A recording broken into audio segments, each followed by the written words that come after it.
متاخرین حنفیہ میں سے خاص طور سے حکیم الامت حضرت مولانا اشرف علی تھانوی رحمۃ اللہ علیہ، ان کے واقعات کبھی کبھی سنا دیتا ہوں، کچھ بتا دیتا ہوں کہ ہمارے یہاں کے سیوطی ہیں دیوبند کے، وہ جلال الدین سیوطی، جلال الدین سیوطی کا حدیث میں جو رتبہ ہو،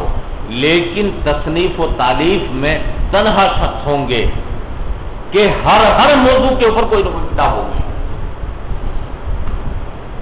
ہر موضوع کے اوپر کئی کتابیں،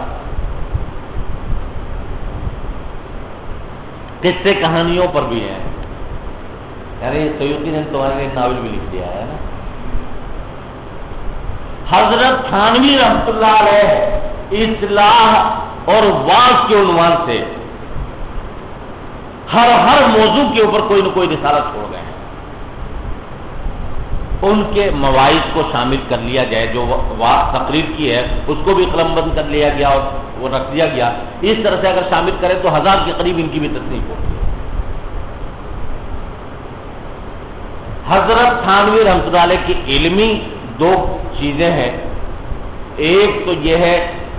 کہ جو انہوں نے نگرانی فرمائی ہے اعلاء السنن کی، حضرت علامہ ظفر احمد عثمانی، اعلاء السنن حنفیہ کے استدلال مستدلات پر مشتمل، اس سے زبردست کوئی کتاب اور نہیں ہے حدیث کی، اعلاء السنن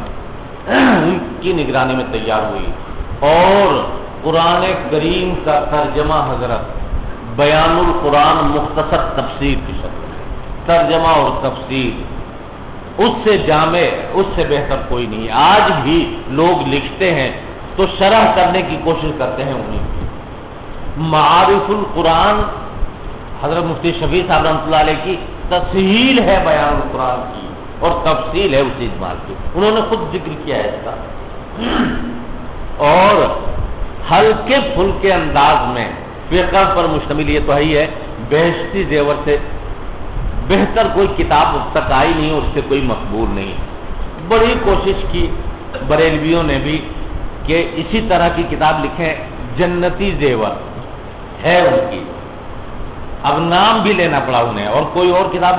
کوئی نام رکھ دیتے تو مقبولیت نہ ہوتی، لیکن بریلویوں کے یہاں بھی جہاں جنتی زیور جو معتدل قسم کے ہیں وہ کہتے نہیں بہشتی زیور ہی لاؤ، ہر گھر میں۔ اور یہ تو میں نے بتایا ہی رکھا تھا آپ لوگوں کو کہ قرآن کے بعد ایک سروے ہوا تھا بر صغیر میں، قرآن کریم کے بعد ہر گھر میں پائی جانے والی کتاب میں اگر کوئی کتاب ہے تو بہشتی زیور۔